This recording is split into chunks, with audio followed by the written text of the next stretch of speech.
Shalom Bapak Ibu Saudara yang terkasih. Mari bersama malam hari ini kita siapkan setiap hati kita. Kita satukan setiap hati datang menyembah Tuhan malam hari ini. Mari bersama-sama kita satu dalam doa. Tuhan, terima kasih untuk kasih setia Tuhan sepanjang hari ini. Kami percaya Tuhan bahwa penyertaan-Mu itu luar biasa dalam hidup kami. Kami beroleh kekuatan dan senantiasa selalu ada harapan di dalam Tuhan. So itu sama-sama di tempat dimanapun kami berada saat ini Tuhan. Kami mau menyatukan setiap hati kami di dalam hadirat Tuhan. Kami percaya, kami terima kekuatan yang baru daripada Engkau. Terima kasih Tuhan, terima kasih. Dan malam hari ini kami bawa setiap hati kami datang menyembah. Tuhan terlalu baik atas hidup kami. Sampai hari ini Tuhan kami bisa melewati setiap hari-hari kami. Kami percaya bukan karena kekuatan kami, tapi karena kemurahan Tuhan yang luar biasa. Terima kasih Tuhan, Engkau sungguh baik, sangat baik Tuhan. Terima kasih, terima kasih. Kuasa kasih dan hadirat-Mu itu yang menjamah setiap kami. Mengalirlah. Haleluya. Segala pujian syukur Tuhan, Engkau layak terima hormat. Kami mau menyembah, kami mau meninggikan Engkau. Ku mau memuji-Mu, ku selalu puji-Mu. Ku mau menyembah-Mu, ku selalu sembah-Mu. Kau yang layak terima, amin, semua pujian, kemuliaan hanya bagi Tuhan. Mari bersama-sama berkata, ku mau memuji-Mu, ku selalu puji-Mu. Ku mau menyembah-Mu, ku selalu sembah-Mu. Kau yang layak terima semua pujian, kemuliaan hanya bagi Engkau yang mengalami kebaikan Tuhan. Mari ku mau memuji, kami mau memuji-Mu, kami puji-Mu, kami menyembah-Mu Tuhan. Engkau layak, amin. Pujian, kemuliaan hanya bagi Tuhan. Ku mau memuji-Mu, ku selalu puji-Mu. Ku mau menyembah-Mu, ku selalu sembah-Mu. Kau yang layak terima semua pujian, kemuliaan hanya bagi Tuhan.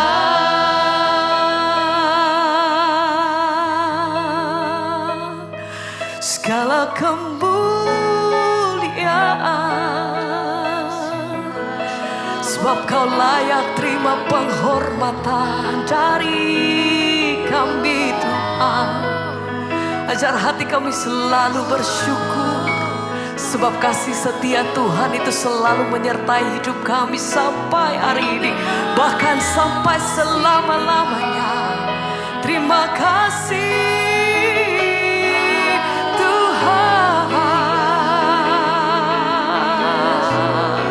Engkau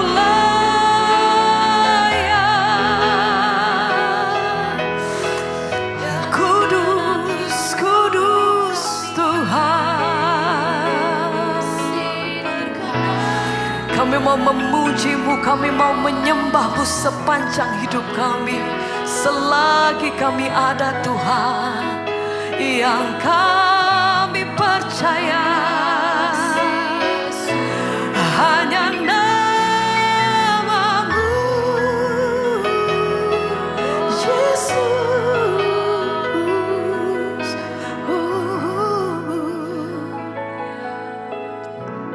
Sekali lagi sama-sama. Ku mau memujimu, ku selalu pujimu, ku mau menyembahmu, ku selalu sembahmu. Amin. Kau yang layak terima semua. Amin Tuhan. Kemuliaan hanya bagi Tuhan. Ku mau memujimu, ku selalu pujimu, ku mau menyembahmu, ku selalu sembahmu. Kau yang layak terima semua pujian, kemuliaan hanya bagi Tuhan. Bagi Dia segala pujian, hormat serta syukur kekal selamanya. Bagi Dia segala pujian, hormat serta syukur selama-lamanya. Mari angkat hatimu lebih lagi bersama-sama katakan.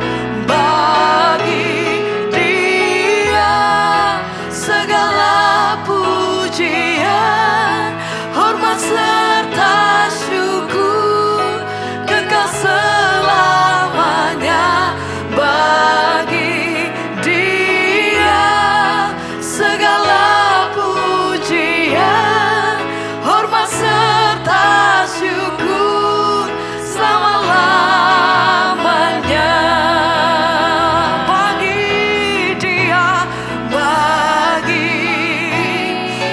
Bagi Tuhan segala pujian penghormatan kami. Kau layak Tuhan. Bagi Dia segala pujian, amin, selama-lamanya. Sekali lagi sama-sama. Bagi Dia segala pujian, hormat serta syukur kekal selamanya. Bagi Dia segala pujian, hormat serta syukur selama-lamanya.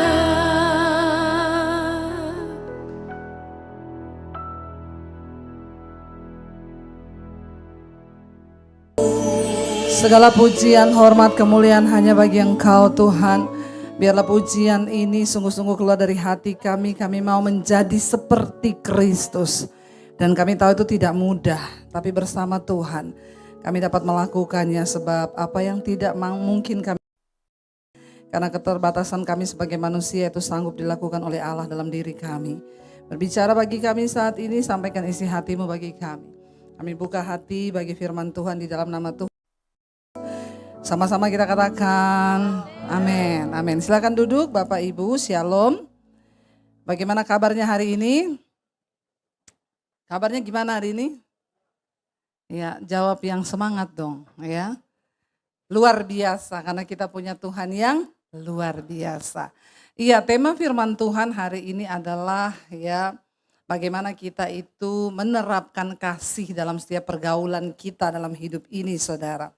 Dan saya percaya memang tidak mudah ya yang namanya mengasihi, tapi saudara juga harus percaya bahwa salah satu hal yang paling mendasar dari pengajaran Kristus yaitu tentang kasih. Orang dunia luar sana itu tahu dan mengenal orang Kristen itu dari apa? Kasih. Makanya mereka bilang orang Kristen itu loh biar gerejanya dibakar, biar mereka diginiin, mereka tetap mengasihi. Ya, tapi kita mau belajar hari ini apa kata firman Tuhan. Mari kita buka bersama. Ya, ini ayat yang diberikan oleh gereja Saudara Yohanes pasal yang ke-13 ayat 34 sampai ayat yang ke-35 kita baca. Injil Yohanes pasal 13 ayat 34 dan ayat 35. 1 2 3. Aku memberi perintah baru kepada kamu yaitu apa? Supaya kamu saling mengasihi sama seperti aku telah mengasihi kamu. Demikian pula kamu harus saling mengasihi. Dengan demikian apa? Semua orang akan tahu bahwa kamu adalah murid-muridku, yaitu jikalau kamu saling mengasihi. Jadi Tuhan Yesus nggak bilang gini, makanya kamu bikin mujizat. Kalau kamu bisa bangkitkan orang mati, maka dunia akan tahu bahwa kamu adalah muridku. Enggak loh. Tuhan Yesus enggak ngomong, makanya kamu tuh doa supaya kamu punya kuasa. Kamu menyembuhkan orang, maka orang akan lihat bahwa kamu adalah muridku. Enggak. Satu yang Tuhan Yesus ngomong, mari kita belajar untuk saling mengasihi. Kenapa? Karena kalau kamu mengasihi, kamu hidup dalam kasih, semua orang akan tahu bahwa kamu itu muridku. Jadi ternyata kasih ini sesuatu yang menurut kita itu gampang, simple, dan seringkali kita nggak sungguh-sungguh melakukan. Tapi ternyata itu menjadi tanda bahwa kita ini murid Kristus. Amin.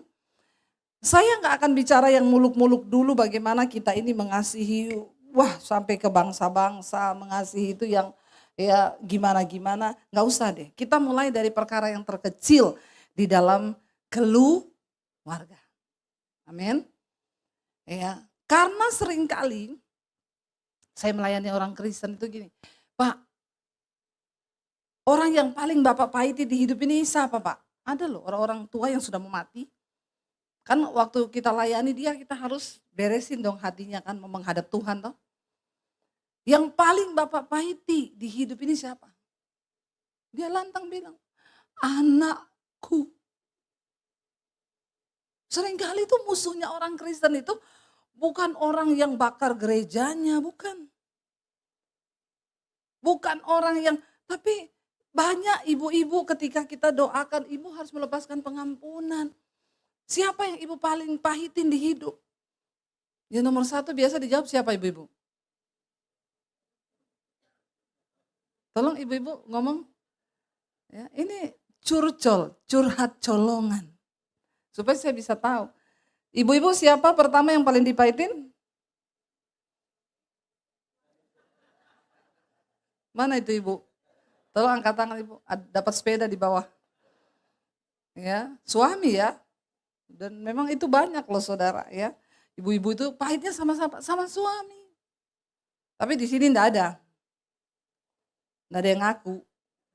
Ya, cuma satu orang tua aja tuh yang ngaku. Kenapa sama suami kita pahitnya? Karena kita ketemu tiap hari. Nggak mungkin kan ibu-ibu kepahitan sama tukang sayur. Kamu nggak ada perasaan sama tukang sayur. Kepahitan sama sopir angkot. Itu nggak mungkin. Nah kita bicara tentang mengasihi.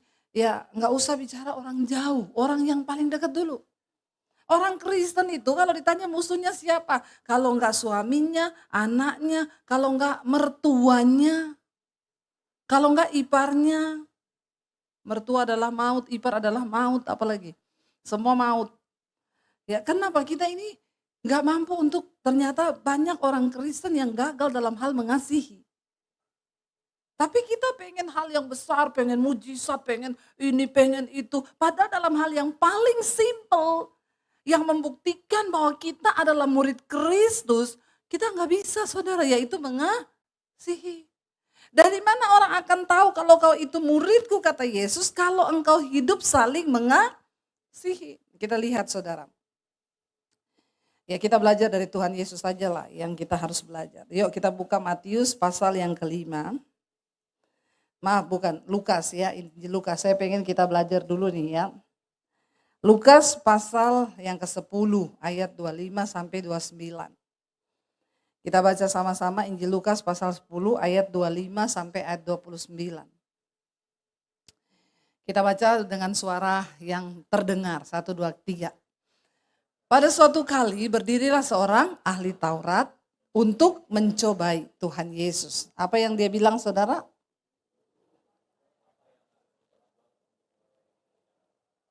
Dia bilang, apa yang harus aku lakukan supaya aku ini bisa memperoleh hidup yang kekal. Semua kita tentu ingin hidup yang kekal. Nggak ada satupun yang ingin binasa, kita mau hidup kekal. Lalu Yesus jawab dia apa saudara? Baca 1, 2, 3.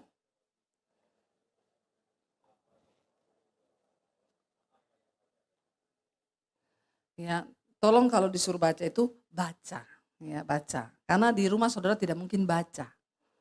Baca Alkitabnya itu cuma di gereja, waktu disuruh pendeta. Kalau pulang sudah tidak mungkin baca toh? Benar apa benar? Benar. Ya, Yesus balik bertanya sama ahli Taurat ini, Yesus bilang, apa yang sudah kamu pelajari selama ini? Apa yang tertulis dalam hukum Taurat? Karena dia ini seorang ahli Taurat. Apa yang kau baca di sana, yang tertulis di sana? Tuhan Yesus tanya balik. Yang selama ini kau pelajari itu apa? Lalu dia jawab begini, kita baca sama-sama. Jawab orang itu, kasihilah Tuhan Allahmu dengan segenap hatimu dan dengan segenap jiwamu dan dengan segenap kekuatanmu dan dengan segenap akal budimu dan kasihilah sesamamu manusia seperti seluruh hukum Taurat dan kitab para nabi. Kalau disimpulkan cuma terdapat 2 hukum ini. Kalau saudara lakukan ini pasti saudara masuk surga. Loh, apa iya tuh Bu? Terus ayat-ayat yang lain, jangan bersinah, jangan ini. Udah masuk di sini. Kalau engkau mengasihi Tuhan dengan segenap hati, kau tidak mungkin bersinah. Karena kau tahu itu melukai hati Tuhan. Kalau kau mengasihi Tuhan dengan segenap akal budimu, maka kau nggak mungkin kepahitan sama orang. Yesus bilang, kasihi dulu Tuhan Allahmu dengan segenap hati, dengan segenap jiwa, dengan segenap kekuatan, dengan segenap akal budi. Baru setelah itu kamu bisa mempraktekkan kasihilah sesamamu manusia seperti dirimu sendiri. Kenapa orang gagal mengasihi sesamanya? Karena berarti engkau tidak sungguh-sungguh mengasihi itu Tuhan. Kalau orang mengasihi Tuhan sungguh-sungguh, dia nggak mungkin kepahitan sama orang. Amin. Karena kau mengasihi Tuhan sungguh-sungguh. Lalu saudara, Yesus bilang begitu sama orang ini.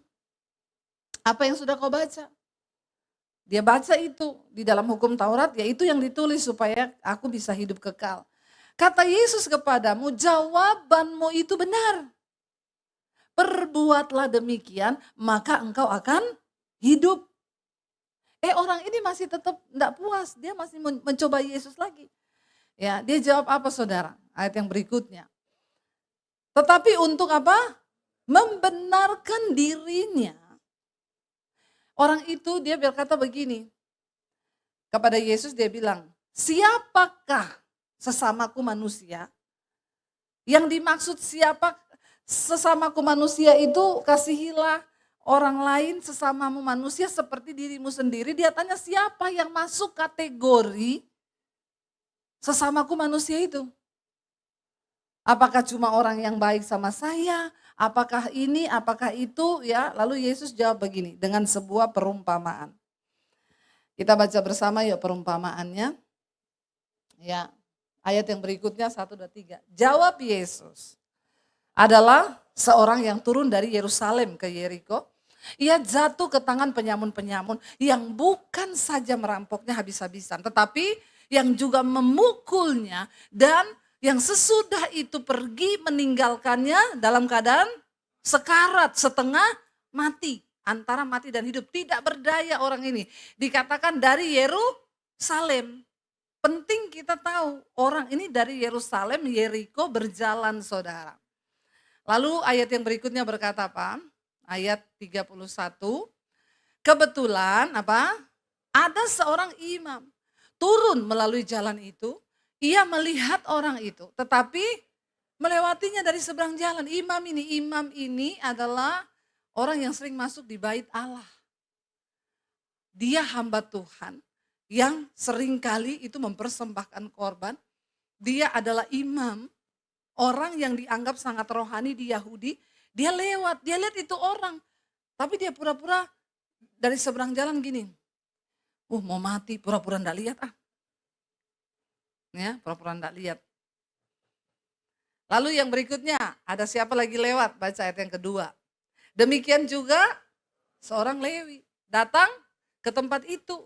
Lewi ini juga adalah keturunan imam. Orang tidak boleh jadi imam kalau bukan orang Lewi. Berarti juga ini orang yang cukup rohani. Orang-orang pilihan Tuhan. Dia lewat lagi tempat itu, ketika dia melihat orang itu, dia melewatinya juga dari seberang jalan. Gini, wih mau mati tuh orang. Pura-pura gak tahu aja, gak usah cari masalah. Takutnya kita lagi ke bawah-bawah dalam urusannya. Cari aman, ditinggal saudara.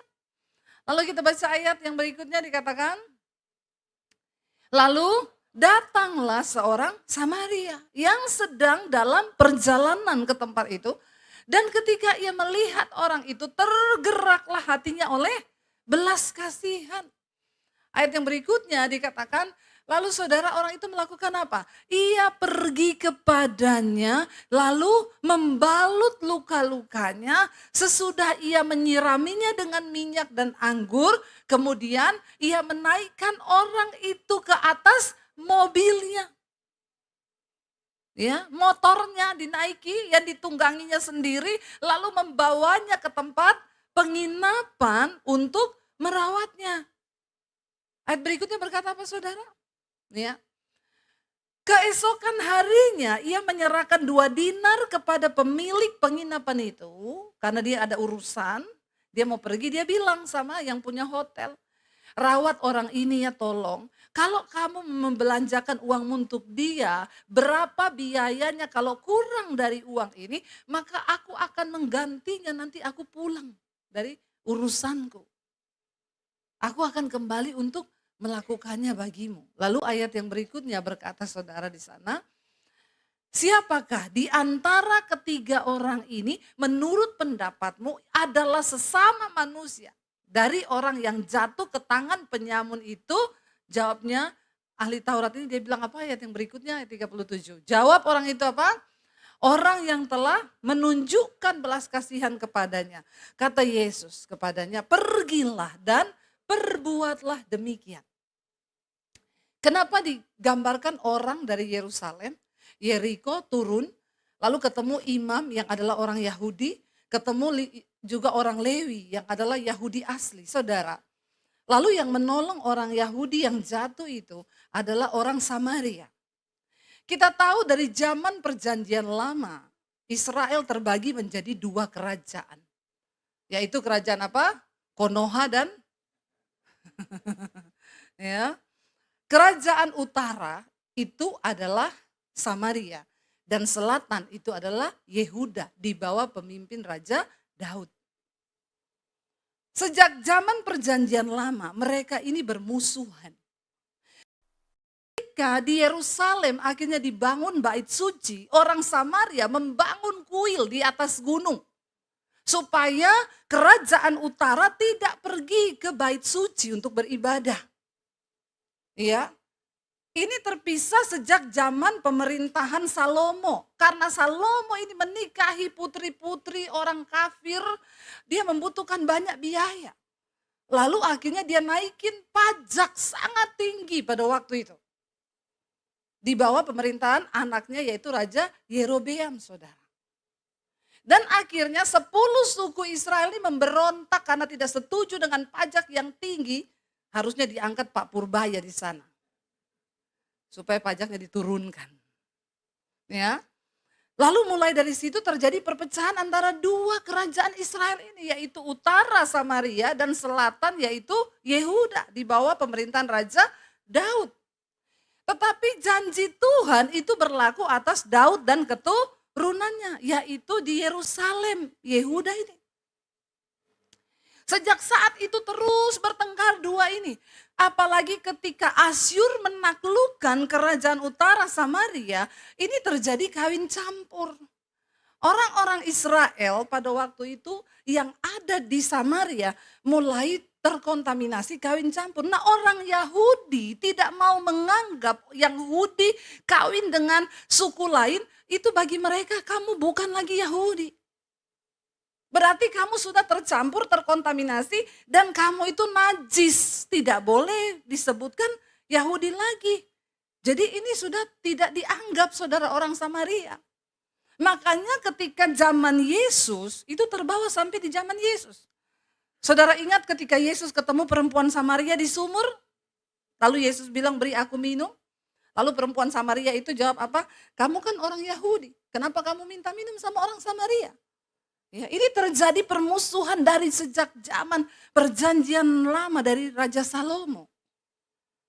Yesus bilang sama orang Samaria itu, kamu dan nenek moyangmu pergi berdoa di atas gunung. Mereka mencari Allah di gunung orang Samaria, kerajaan utara. Kami orang Yahudi mencari Allah di bait suci di Yerusalem. Tetapi dalam perumpamaan Yesus, saudara, Yesus memberi contoh ketika ada orang Yahudi dalam perjalanan dirampok, disiksa, mau dibunuh, dibuang di pinggir jalan dalam keadaan sekarat. Imam yang lewat itu Yahudi asli. Harusnya dia tolong gak sesama orang Yahudi? Itu kan sesamanya manusia, sesama suku lagi. Tapi ternyata dia tidak tolong, dia lewati begitu saja. Lalu lewat Lewi. Lewi ini Yahudi enggak? Apalagi Lewi, ini keturunan imam. Harusnya dia yang tolong karena sesama sukunya. Tetapi Alkitab mencatat Yesus menggambarkan di sana. Lalu lewatlah orang Samaria. Yang harusnya musuhan. Harusnya orang Samaria lewat, dia lihat orang Yahudi ya, injaklah sampai mati. Kan sekalian, lu kan musuh. Ya, aku mau lihat lu kalau udah sekarat gini mau apa kau? Tapi enggak. Orang Samaria ini turun saudara dari keledainya, dia turun, dia kasih anggur luka-luka. Kenapa? Anggur itu mengandung alkohol supaya dia tidak infeksi. Lalu disiram dengan minyak zaitun supaya lukanya sembuh dan kering. Lalu bukan cuma itu, dia angkat orang ini, dia taruh di atas keledainya. Dia jalan kaki, dia bawa orang ini dengan belas kasihan. Dia taruh di penginapan, dia kasih duit. Ini saya ada bisnis ya, saya taruh 2 dinar. Kalau kurang besok aku tak balik lagi untuk ganti semua pengeluaran. Lalu Yesus bilang, menurutmu sesamanya manusia itu siapa? Apakah imam itu atau orang Lewi? Enggak, orang Samaria. Kalau kekristenan kita tidak bisa sampai pada level yang Tuhan suruh, kita harus mengasihi musuh, bahkan orang yang paling kita benci. Maka kita nggak akan mampu melakukan yang lain, saudara. Ya, makanya kadang-kadang kita ini bicara tentang, harus mengampuni ini, mengampuni itu dalam rumah tangga ini loh, dalam rumah tangga. Bapak-bapak orang Kristen paling banyak sakit hati itu justru sama anak. Nggak bicara sama anak. Ya, sampai mau mati. Saya dulu pernah layani ada seorang bapak. Dia itu juga penatua di gereja, udah sering khotbah. Tapi dia kepahitan sekali sama anaknya. Karena waktu itu anaknya mau menikah, dia enggak setuju. Dari situ dia bilang, saya coret kamu sebagai anak, kamu lihat hidupmu ya. Pokoknya saya tidak anggap kamu anak. Sejak hari itu dia enggak pernah ketemu anaknya. Anak ini pun hidup di bawah kutuk orang tua. Semua usaha yang dia buat tidak ada yang berhasil. Kenapa? Terkutuk. Akhirnya ketika bapak itu mau meninggal, saya bilang, Pak, bapak harus panggil anak bapak. Sebelum bapak meninggal, lepaskan berkat dan doakan dia. Supaya juga hidupnya tidak menderita di dunia. Lalu anak itu disuruh panggil oleh bapaknya, saudara. Ya, dari Jakarta dia pulang ke Solo, saudara. Puji Tuhan, semalam sebelum bapak itu meninggal, anaknya tiba di rumah sakit dengan istrinya. Bapaknya panggil, didoakan mereka berdua, maaf-maafan, bertangis-tangisan. Besoknya bapaknya dipanggil Tuhan, tapi udah pelong. Kita sering kali bicara musuh itu nggak usah bilang antara orang Yahudi dan Samaria kejauhan. Karena beda suku, beda tata cara agama, beda ritual. Seringkali musuh terbesar orang itu satu rumah. Tadi saya tanya, ibu-ibu yang paling pahit sama siapa? Suami, sama suami Pak. Jawabannya ini ibu-ibu di sini. Ya, tapi sekarang semua sudah bertobat nih. Pulang mengampuni, amin. Ya, nggak usah begitu. Saya mau tanya di sini ibu-ibu, yang kalau suamimu makan, kau duduk di meja makan, kau ambilin suamimu nasi, kau taruh lauknya di situ dan kau duduk walaupun kau enggak makan, kau temani suamimu. Siapa di sini yang begitu ibu-ibu? Angkat tangan. Cuma satu. Tanda-tanda manusia akhir zaman. Ya. Saya sampai hari ini masih begitu sama suami saya. Saya masak, walaupun kadang saya enggak makan, dia ke dapur, saya temenin dia di meja makan, saya ambilin nasi, saya taruh lauknya, saya duduk ngobrol berdua di situ. Sampai hari ini. Ibu-ibu, bagaimana kita mengasihi suami? Bagaimana kita mengasihi pasangan kita? Yesus bilang, kasihilah sesamamu manusia seperti dirimu sendiri. Apakah kita melakukan pasangan kita seperti diri kita sendiri? Bapak-bapak, kasih istrimu seperti dirimu sendiri. Ada ibu-ibu curhat sama saya mulai sekarang Bu, enggak mau dikasih uang bulanan suami saya. Kalau gajian biasanya dikasih ke saya. Saya sudah tidak mau, kenapa? Ibu tahu kalau sudah akhir bulan udah habis duit saya minta, dia marah sama saya. Itu uang kau pakai buat apa saja, kenapa habis? Akhirnya saya suruh suami saya yang pegang. Awal bulan saya bilang, Pak, beli kebutuhan pokok, nih catatannya. Beras 1 karung ya, 700.000, gula gini, kopi gini, sabun gini. Kau yang pergi beli, kau pegang itu uang sendiri. Supaya kita enggak banyak berantem. Suaminya pergi beli, pulang marah-marah. Mahal sekali ya, apa-apa sekarang ya. Iya, mahal sekali. Ya, Pak saya besok mau masak ini kau pergi beli ya. Suaminya pergi beli, mau beli ayam mahal. Akhirnya dia beli tempe sama tahu. Sampai di rumah istrinya bilang, kenapa kau beli tempe sama tahu? Ayam mahal. Lah kenapa selama ini aku masak tempe sama tahu kau marah? Kau bilang beli ke ayam. Alhasil dia bayar listrik, bayar uang sekolah, bayar uang jajan anak. Baru 2 minggu duitnya habis. Dia bilang sama istrinya, kenapa kalau kau yang pegang ada mujizat ya? Bisa sampai akhir bulan. Kenapa saya pegang cuma 2 minggu sudah habis? Biar kau tahu sekarang. Ini penyebab kita ribut selama ini. Uang di tangan saya jadi mujizat. Tapi kau marahin terus saya tiap hari. Makanya biar kau rasa dari situ suaminya kapok.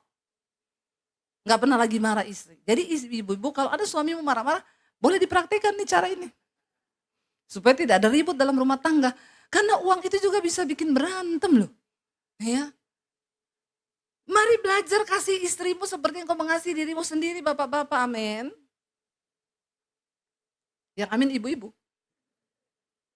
Ibu-ibu kasih suamimu seperti yang kau mengasihi dirimu sendiri, amin. Ya, kita belajar, nggak usah ngomong jauh-jauh dulu, kasih teman, kasih musuh. Waduh itu sudah levelnya terlalu tinggi. Ya, musuh terbesar itu kadang memang orang dalam rumah. Jangan sampai di rumah kau itu seperti monster, seperti setan. Tapi di luar kau kelihatan baik sama orang. Ini munafik saudara. Makanya Yesus bilang, yang pertama kasihi dulu Tuhan Allahmu dengan segenap hati, jiwa, pikiran, kekuatan, akal budi. Baru setelah kita mengasihi Tuhan, dengan segenap hati barulah kita bisa mengasihi sama, karena kalau kita mengasihi Tuhan, kita nggak mungkin marah sama suami lama-lama, amin ibu-ibu. Kalau kita mengasihi Tuhan, nggak mungkin kita musuhan itu lama-lama, Roh Kudus itu akan bicara. Makanya Yesus bilang, apapun yang kau lakukan untuk sesamamu manusia, itu sama seperti yang kau lakukan untuk Tuhan. Mari kita baca ayat yang terakhir, karena waktunya hampir habis. Yuk kita baca.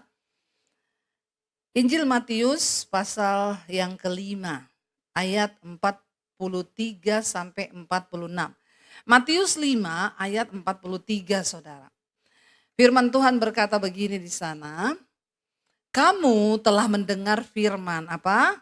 Kasihilah sesamamu manusia dan bencilah musuhmu. Ini perjanjian lama ya. Kalau ada musuh benci saja enggak apa-apa. Tapi Yesus datang membawa ya firman yang luar biasa. Dia bilang apa? Tetapi aku berkata kepadamu apa? Kasihilah musuhmu dan berdoalah bagi mereka yang menganiaya kamu. Karena dengan demikianlah kamu menjadi anak-anak Bapamu yang di sorga, yang menerbitkan matahari bagi orang jahat dan orang baik, yang menurunkan hujan bagi orang benar dan yang tidak benar. Apabila kamu mengasihi orang yang mengasihi kamu, apakah upahmu? Bukankah pemungut cukai juga melakukan dan berbuat demikian? Saudara, kita belajar dari Tuhan. Yesus berkata, aku ini Tuhan. Aku mengasihi semua orang, memberi kesempatan untuk orang bertobat. Aku menurunkan hujan bagi orang jahat dan orang baik. Aku memberi matahari bagi orang jahat dan orang baik. Bayangkan kalau Tuhan itu kita. Maka rumah orang yang jahat tidak ada mataharinya. Gelap. Jadi kita kalau jalan begitu, rumahnya gelap banget ya, wah jahat ini. Bayangkan kalau kita jadi Tuhan, kita menurunkan hujan hanya untuk orang benar, orang jahat tidak. Maka kalau kita lewat rumahnya orang jahat, tanahnya pecah-pecah, tanamannya mati semua, tidak ada air. Sumur pompanya kering semua. Lalu kita bilang, jahat ini, makanya hujan tidak turun di rumahnya. Tuhan bukanlah manusia. Mari kita belajar dari Tuhan yang mau mengasihi dan mengampuni. Kita ini bukan siapa-siapa saudara. Siapa kita sehingga kita bisa membenci orang dan kita nggak bisa belajar untuk mengasihi. Tetaplah berbuat baik. Sekalipun orang itu menjengkelkan saudara, tapi mari kita belajar. Dengan begitu kita ini belajar untuk mengasihi. Dan mari kita belajar dari rumah tangga dulu sendiri. Nggak usah muluk-muluk yang jauh-jauh. Kalau saudara di rumah, kalau berantem tidak bicara 3 hari 3 malam, bertobat hari ini. Jangan ada yang begitu di sini ya. Ada orang duduk di gereja, pulang berantem 3 hari 3 malam gak bicara suami istri. Pakai surat. Ya. Hari ini kamu mau kemana? Ditaruh di meja. Dibalas, hari ini saya mau ke kantor, taruh lagi. Ya, suaminya besok mau meeting, dibangunin, bangun, sudah pagi, ditaruh. Dia enggak kebangun, suaminya enggak baca. Jangan Bapak Ibu, kita belajar untuk ayo merendahkan diri dan mengasihi Tuhan dengan segenap hati. Ingat, orang yang tidak bisa mengasihi orang lain. Yesus berkata begini saudara. 1 Yohanes 2, saya undang para imam musik maju.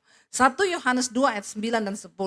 Barang siapa berkata bahwa ia berada di dalam terang, tetapi ia membenci saudaranya, ia berada di dalam kegelapan sampai sekarang. Barang siapa mengasihi saudaranya, ia tetap berada dalam terang dan di dalam dia tidak ada penyesatan. Dengan kata lain, orang yang membenci orang lain, kau sesat. Itu kata Tuhan. Mari kita belajar mengasihi lebih sungguh lagi. Apapun yang orang perbuat pada kita, kita belajar melepaskan pengampunan ya. Jangan ada kepahitan sama keluargamu, sama saudaramu, orang tua sama anak, orang tua sama menantu, menantu sama orang tua, mertua. Jangan saudara. Supaya engkau menjadi anak-anak Tuhan yang dikenan Tuhan. Kita mau katakan di hadapan Tuhan mengasihi lebih sungguh. Mari kita bangkit berdiri bersama di hadapan Tuhan.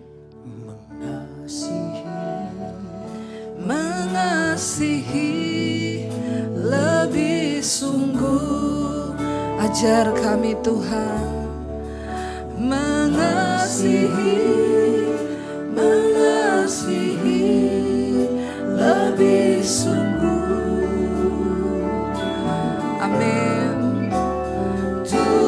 Tuhan lebih dulu mengasihi kepadaku, mengasihi lebih sungguh, mengampuni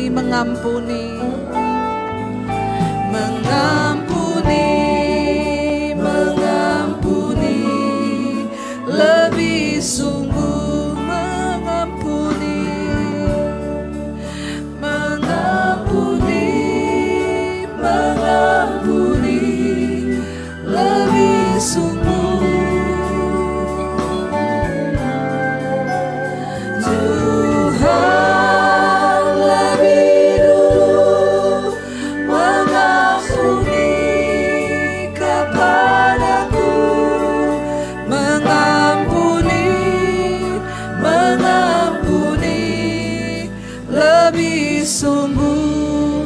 Biar musik saja, mari kita tutup mata dalam hadirat Tuhan saudara. Mungkin ada sesuatu dalam hatimu hari ini. Engkau tidak bisa mengampuni. Dan itu akan menghalangi engkau untuk bisa mengasihi semua orang. Mari katakan di hadapan Tuhan, aku mau bereskan hatiku Tuhan. Kalau ada sesuatu yang begitu menyakitkan hati hari ini, aku mengambil keputusan untuk mengampuni dan melepaskan semua itu. Supaya aku bisa menjadi anak-anak Tuhan yang bisa mengasihi semua orang. Ajar aku melakukannya karena aku mengasihi Tuhan dengan segenap hati. Orang yang mengasihi Tuhan tidak akan membiarkan ada kepahitan dalam hatinya yang tidak dibereskan. Sesakit apapun itu kita belajar dari Tuhan. Dia Tuhan yang merelakan nyawanya seperti orang Samaria yang turun dari keledainya. Dan dia mengangkat orang Yahudi itu dan menaikkannya, membersihkan luka-lukanya. Demikian kasih Kristus. Itu adalah gambaran kasih Tuhan terhadap kita yang hancur karena dosa hidup kita. Dan harusnya kita mati binasa. Tapi karena pengampunan Tuhan yang mau mengampuni kita, dia mengasihi kita tanpa syarat. Hari ini bilang, Tuhan beri kami hati seperti Tuhan. Yang mengampuni suami, istri, anak-anak kami, orang tua kami, siapapun. Supaya tidak ada sesuatu yang menghalangi kami untuk belajar mengasihi orang lain. Ajar kami mengasihi Engkau lebih lagi. Supaya kami mampu menjadi orang-orang yang mengasihi orang yang menyakiti kami. Mari angkat tanganmu di hadapan Tuhan. Terimalah kiranya berkat, rahmat, anugerah dari Allah Bapa, cinta kasih dari Tuhan Yesus Kristus turun atas hidup kita mulai hari ini. Bahkan sampai kali yang kedua Tuhan Yesus datang kembali menjemput setiap kita. Dan nama kita semua tercatat di dalam kitab kehidupan. Di dalam nama Tuhan Yesus Kristus kita semua yang percaya diberkati, disertai Tuhan. Mari katakan bersama, amin, amin, amin.